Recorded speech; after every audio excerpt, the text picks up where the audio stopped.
ესე იგი, შვებულებიდან დაბრუნების მერე, როცა ჩვეულებრივ ბევრი იმეილი დაგვხვდება, task-list-ი გვაქვს, იდეები გვაქვს, ახალი რაღაცეები მოვიფიქრეთ, ახლების წამოწყება გვინდა. იმ პირობით ეხა აქ დაშვებას ვაკეთებ, რომ ისეთ რაღაცას ვაკეთებ, რაც მაინტერესებს და მინდა და მაქვს მუღამი, ასე ვთქვათ, რომ გავაკეთო, ხო? ისევე როგორც task-list-ი შეიძლება გაავსო და 100 ელემენტი შეიტანო შიგნით, ძალიან დიდი ცდუნებაა, რომ კალენდარი გადატენო თავიდანვე და პირველივე კვირა გქონდეს სუპერ გადატვირთული და ისა, ხო?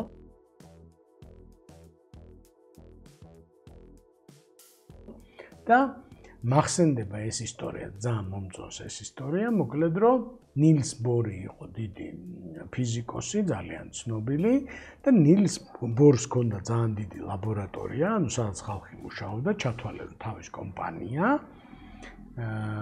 უნივერსიტეტში ლაბორატორია და ახალგაზრდა ფიზიკოსისთვის ნილს ბორის ლაბორატორიაში მოხვედრა იყო, რა ვიცი რა, პიკი ოცნების, ასე ვთქვათ, ხო, რა ვიცი, როგორც არ ვიცი, მსახიობი რომ მიიწვიოს ოსკაროსანმა რეჟისორმა იმ კატეგორიის და მოკლედ ერთ ადამიანზე ნილს ბორის შესახებ წიგნი იყო რაღაცა დიდი ხნის წინ და მოკლედ ვიღაცა 5000 აპლიკაცია იყო იმ ერთ ვაკანსიაზე წარმოიდგინე და მოკლედ აირჩიეს, შენ აგირჩიეს რა და პირველი დღეა, როცა უნდა გავიდეს სამსახურში. ეს ტიპი და არის გაგიჟებული, მოტივირებული კი არა, არ ვიცი რა და 9 საათზე რო დაიბარეს, რომ 9 საათზე ვიწყებთ მუშაობას, 8 საათზე უკვე მუშაობს. ესე იგი, მისულია და არის მაგარ ამბავში რა. მანამდე გაცნობითი ის ქონდა უკვე ლაბორატორიას იცნობს და ნილს ბორი ადრე მოდიოდა, 1-20 წუთით ადრე ხვებზე, ანუ 9 საათზე რომ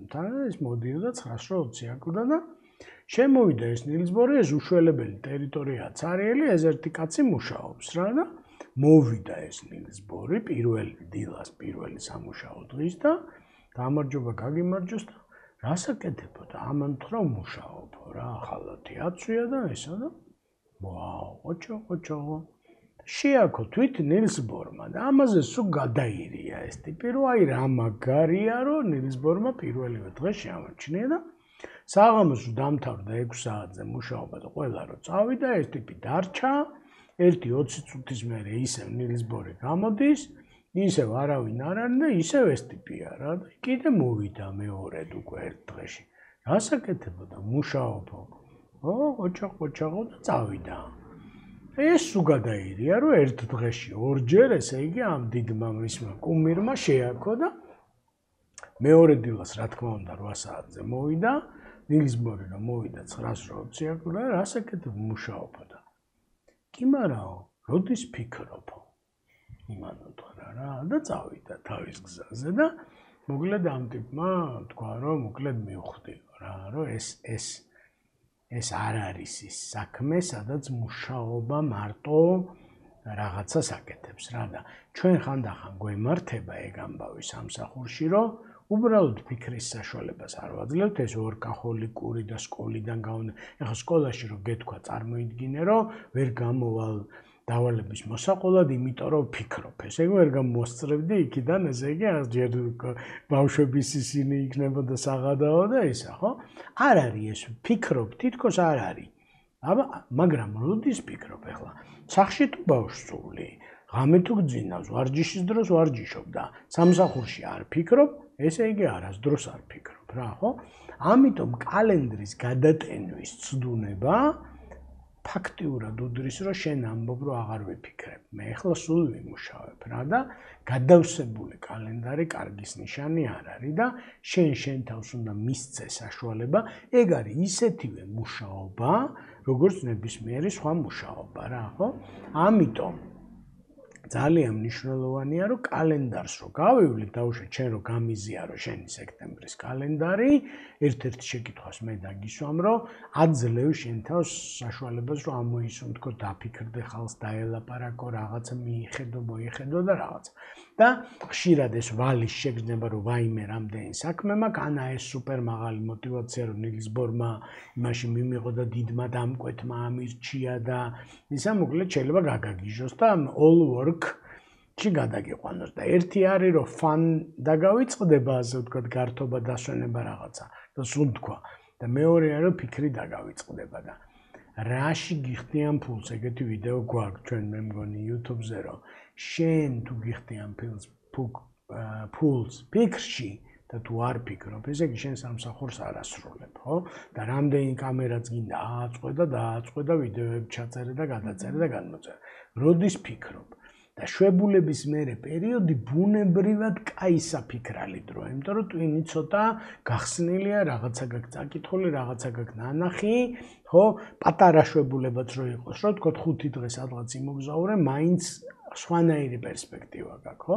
ამიტომ მე მაგ საწყის ეტაპზე მოკლედ კალენდარში ერთი რჩევა მექნებოდა რომ ეს საფიქრალი დროები მე ეგრე ვიყენებ კალენდარს რომ ეგეთი რამეებიც მიწერია შიგნით რა შეიძლება არავის არ ხვდები და გარე ის არ არის აქტივიტი მაგრამ ეს საფიქრე მოსაფიქრებელი აქვს ეს დასაწერი მაქვს ის ხო ეხლა ჩვენ გაგვიჩნდა არაჩვეულებრივი მეგობარი ამ AI-მების chatbot-ების სახით და მარტო მანდაც არ იქნები რა იმის შეკითხვას დაუსვამ, ასე დაუსვამ შეკითხვას 10-ნაირად, რასაც გიპასუხებ, შეუბრუნებ, გამოუბრუნებ და მოკლედ ადვილია, ასე ვთქვათ, რომ ეგ პროცესიც აი ვზივარ და ვფიქრობ და ცაში ვიყურები კი არ იქნება, ეგეც მუშაობა, ანუ მიხვდები რომ მუშაობა, ასე ვთქვათ რა, იმიტომ რომ რაღაცას ქმნი, აუთპუტებს, რაღაცებს აკეთებ რა, ეგ არის ერთი ძალიან მნიშვნელოვანი, ძალიან არ გადატვირთო, მეორე არის რომ საფიქრალი დრო შენ თავს აუცილებლად დაუტოვო, ხო?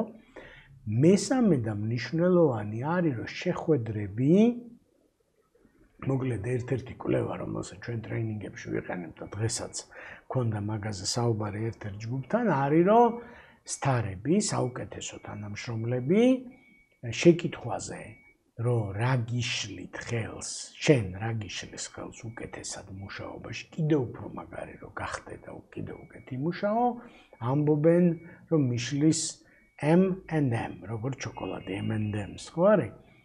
და პირველი M არის manager და მეორე არის meetings. ანუ ჩემი უფროსი მიშლის ხელს და შეხვედრები მიშლის ხელს და განსაკუთრებით დიდ ორგანიზაციებში არის ის რომ აბა გამოვედი ჩვეულებიდან შეხვედრა მენეჯერთან შეხვედრა მერე მენეჯერთან ერთად ვიღაცასთან შეხვედრა მერე ისევ მენეჯერთან ის ეგრე არ უნდა იყოს რა ადამიანის ნამდვილი პროდუქტიულობა არის როცა ის ადამიანი იმ საქმეს აკეთებს რომელიც უყვარს და ეს მენეჯერები და მიტინგები არის overhead-ი და ჩვენ არ უნდა გამოგვივიდეს რომ ამ ზედნადებმა და ნახარჯებმა არ უნდა გადაავსონ შენი კალენდარი. მანდაც გააჩნია რომ რას ნიშნავს შენი კალენდარი. შენ თუ მენეჯერი ხარ და ხალხთან მუშაობაა შენი საქმე.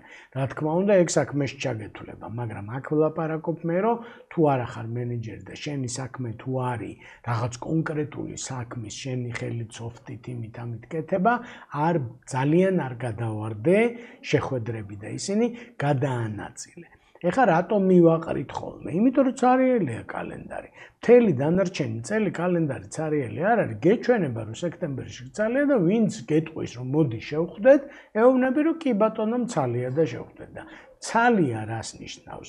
იმ პრიორიტეტებს აკლდება, აი რომელზეც ვილაპარაკეთ და პრიორიტეტების ნაწილში. ანუ არ მცალია, მაგალითად, შენ რომ მიდიოდე, აი ტრეინინგს რო ესწრებოდე, 3 დღიან ტრეინინგს, 2 შაბათი, 3 შაბათი, 4 შაბათი. კალენდარს გაავსებდი, ესე დილის 10-დან 6-მდე, დილის 10-დან. ვიღაცა რო გეტყოდა, რომ მოდი სამშაბათს შევხვდეთ, ეთყვი რომ ვერაფრით ვერ შევხვდებით, იმიტომ რომ ტრეინინგზე ვარ. და ეხლა მე შენ გეუბნები, რომ ის სუპერ პრიორიტეტები, რაც გავსებს 2 შაბათს, 3 შაბათს და 4 შაბათს და ესე იგი არ გცალია.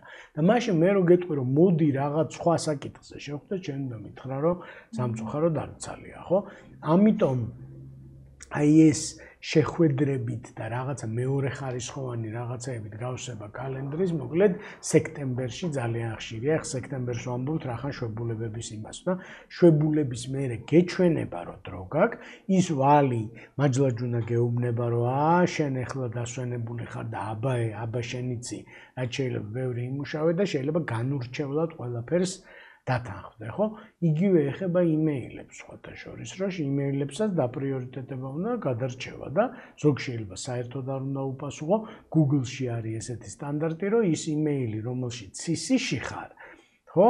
საერთოდ ვერ ხედავ, პირდაპირ არქაივში მიდის რა, აქ ცდება, მეც ეგრე მაქვს სხვა შორის ჩემი იმეილი დაყენებული, რომ შენ რო ვანოს რაღაცას მიწერ და მესისში ჩამსვამ, ჩემი ინბოქსში საერთოდ არ მოხდება. მერე თუ მეტყვი რომ აი სანდრო ნახე, ვიპოვი, მოვძებნი და ვიპოვი და ჩავეხედებ, მაგრამ ანუ სტანდარტი ესეთია, რომ მე მელაპარაკ, თუ ჩემთან გაქვს საქმე, მე მელაპარაკე რა, დაახლოებით ეგეთი ამბავია კალენდართან დაკავშირებით და კიდე ერთს დავამატებდი, რომ კალენდარში ისევე როგორც ტასკლისტში, რაც შეიძლება უნდა გაკეთდეს. თუ შენ იცი რომ არ გაკეთდება და დაათრევ ამ კალენდრის იმეებს, რომ ჩააგდე ორშაბათში, მერე გადაიტანე სამშაბათში, მერე ხუთშაბათში, მერე პატივისცემა გეკარგება თვითონ ამ კალენდრის და ეგ არ უნდა გაუკეთო. ერთი საქმე ჩაწერე და გაკეთდეს, ჯობია კალენდარში, ვიდრე 10 საქმე ჩაწერო და 2 გაკეთდეს. იმიტომ რომ აი ეს კალენდრის პატივისცემა რაღაცნაირად ჩემი თავის პატივისცემაა რა, ფაქტიურად კომიტმენტია, ხო? და სექტემბრული ეს ვალდებულების შეგრძნება ჩაგაყრევინებს ას რაღაცას შიგნით და მე იმას არ აკეთებ და მე უკვე სექტემბერი იწყება შეგრძნებით რომ არა ვარ მე რაღაცნაირად მოწესრიგებული და დისციპლინირებული ტიპი და მოკლედ ცუდი ის არის რა ქვია რა ეგ არის მოკლედ კალენდრის ხა ბევრი კალენდარი საერთოდ არ იყენებს ან სხვანაირად იყენებს ხა ჩვენ ესე გამოვიდა რომ იმ ხალხს ველაპარაკებით ვისაც ააქვს ეს კალენდართან ისა და მე მგონია რომ ძალიან მნიშვნელოვანია და ძალიან სასარგებლოა მაღალი პროდუქტიულობის მისაღწევად შვებულების მერეც და მთელი წლის განმავლობაშიც.